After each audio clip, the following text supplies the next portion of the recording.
Hey everyone, it's your girl Felicia. Hi Felicia! For all those cabbage lovers out there, I have a great recipe for you and I want to share it. It is an unstuffed cabbage roll recipe. It's delicious, it's quick, fast, and easy to make, and I know that you will enjoy it. With no delays, let's get to it. Okay, before I get started making this recipe, I had did this recipe back in 2017, and down the way I changed it a little bit from different tomatoes into adding a little water to no water at all. And so even with the onions, from different kind of onions to yellow onions, so however you want to alternate this recipe, it will be good where you want to change it up. So sometimes you can make it your own, adding more beef or whatever. But okay, that is over with. And we're going to start with, we're going to heat you can use a large skillet. I'm going to use my Dutch oven. And you can use whatever pan or skillet pot you want. Make sure it's large.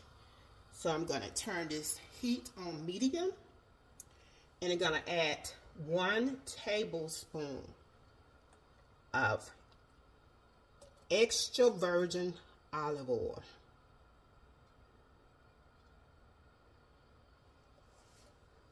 You can start out with that amount.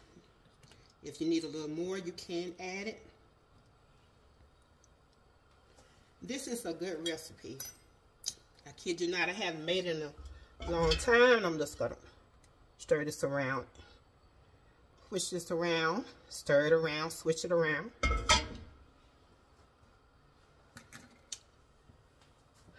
Well, move it around in the Dutch oven.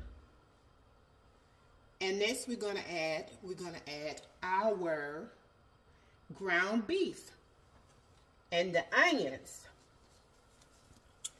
And I'm going to put these gloves on to remove my ground beef, because the kind that I buy, it come really packed together. And I'm going to use this. And you want to use lean ground beef. And mine is 93% lean, 7% fat. You don't have to use 93%. And if you just want to use something like 80%, you just probably want to reduce some of the oil out of it. But it's up to you. Do what you like.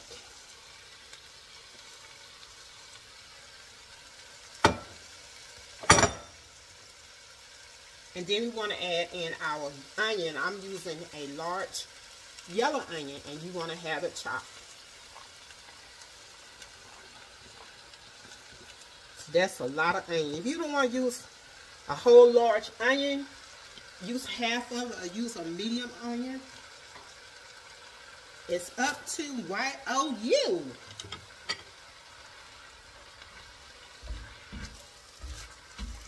And we want to let this cook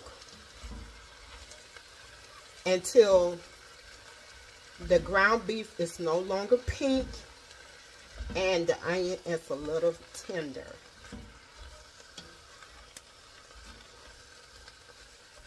Like I said before, this is a great recipe for, people that love cabbage and love ground beef. And one of my sister-in-law, she made some of the best cabbage rolls, and they individually rolled. And one day I'm gonna have to get that recipe from her. And this recipe was shared with me by my daughter, and she had said somebody shared with her, but and this was years ago. And like I said, I started making this in 2017. Here it is, 2024. This is good.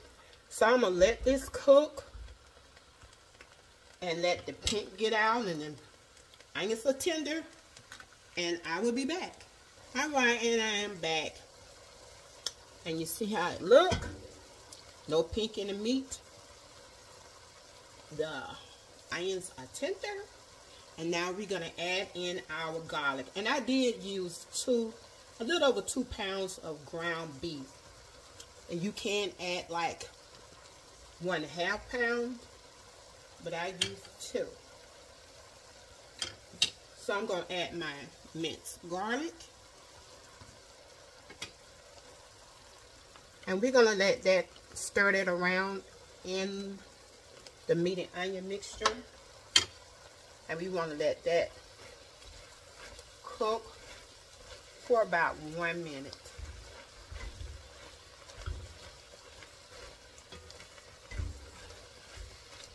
Hopefully you all had a great day. And I am ready to eat some stuffed cabbage. This is something good.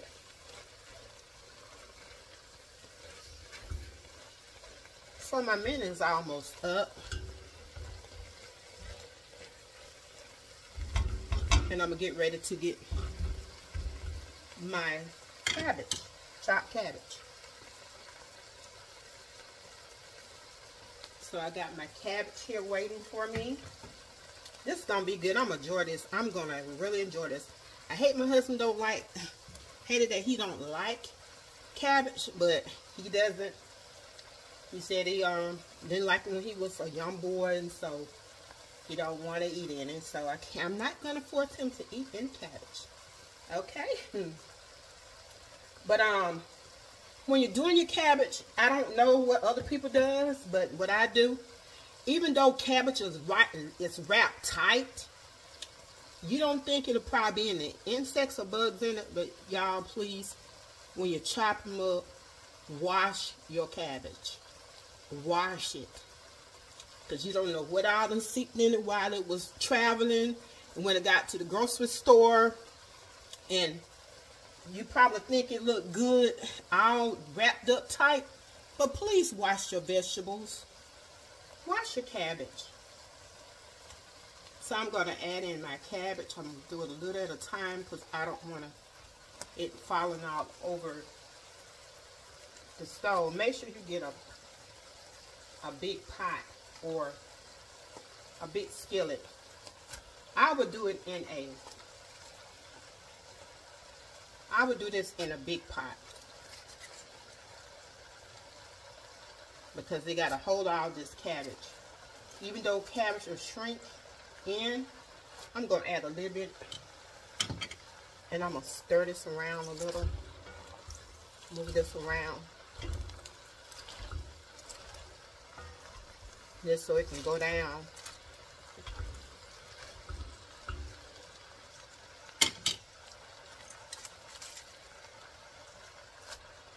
Adding this cabbage. So I'm going to continue to add the rest of this cabbage in. I'm going to stir around. And once I get it all in, I will be back. Alright, I got all my cabbage in, and it took me maybe about 3 more-ish minutes. And now I'm ready to add in my salt and my pepper. So this is sea salt. And I'm just going to sprinkle some around in my cabbage. And I'm going to add my black pepper.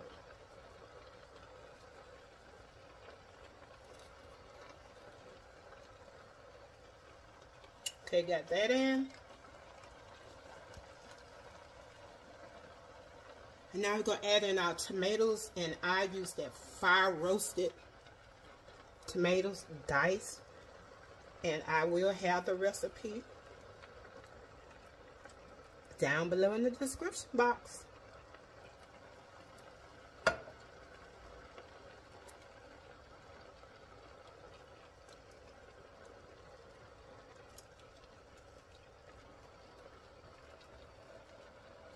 And knowing me, sometime if I want more beef in it, ground beef, I'll cook me some off to the side and add more. But right now, I'm just going to have this in there. You can add as much ground beef if you want.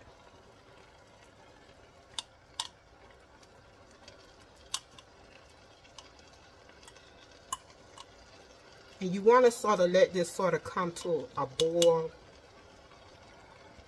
Once you add all that in, bring it to a boil. So it's already supposed to hit a boil. Now it's still on medium heat.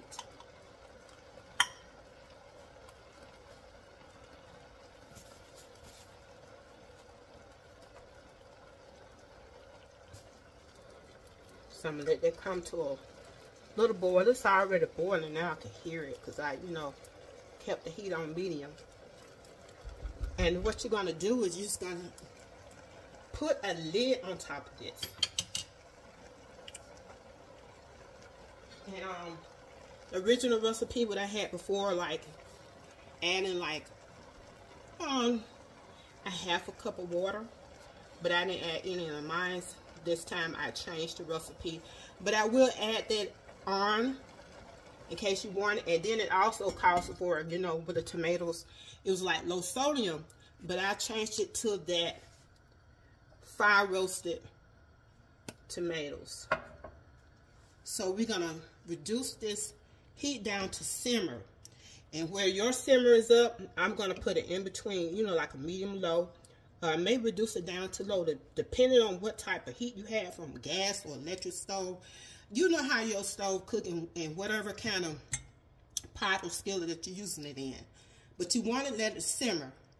And we're going to let this simmer for anywhere between 20 to 30 minutes. Make sure you have your lid on. So I'm going to reduce this. Make sure it's medium low, between medium low or low. And after that is through simmering, well, I'm going to stir it again, maybe about 10 minutes later, stir it around. But you still want to make sure you put your lid on and let it simmer. And we're going to let it simmer for 20-30 minutes. So 20 minutes then passed, and I didn't stir it at 10 minutes, so I'm just going to open this pot and let you see how it looks. After 20 minutes, and you want to make sure you, if the cabbage is not tender, within 20 minutes, let it cook longer. And so this is not tender as I want it. So I'm going to let it cook another 10 minutes. And I'm going to get right back to it. And if it's not done within 30 minutes, I'm going to cook it a little longer. You want to make sure your cabbage is tender. So I'm going to stir this around. And I'll be back when it's finished. Alright. It is done. I did check that 30 minutes. And I decided to let mine cook a little bit more longer. About 10 more extra minutes. So total 40 minutes. Because I wanted my cabbage more tender. So I'm going to remove this. Lid is hot.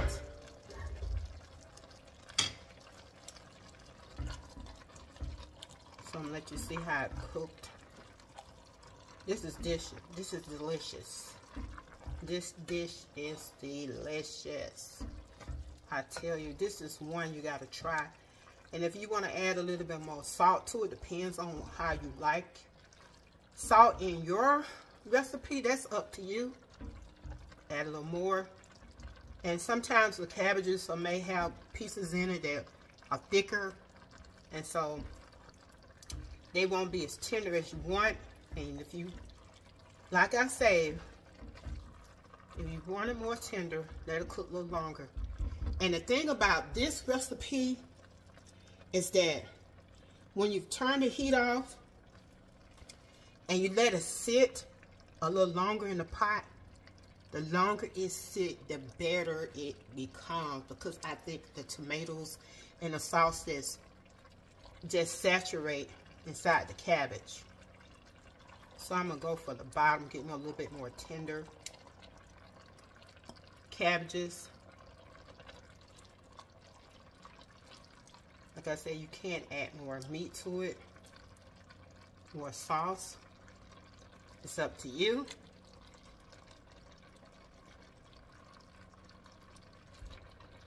Just gonna put me quite a bit in here.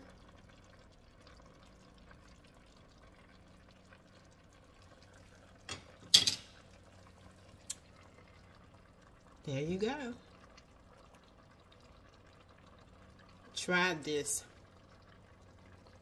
It is delicious. For all the cabbage lovers out there, you must try this recipe. It's not only delicious, but it's easy to make. And if you'd like to have this recipe, just look down below in the description box.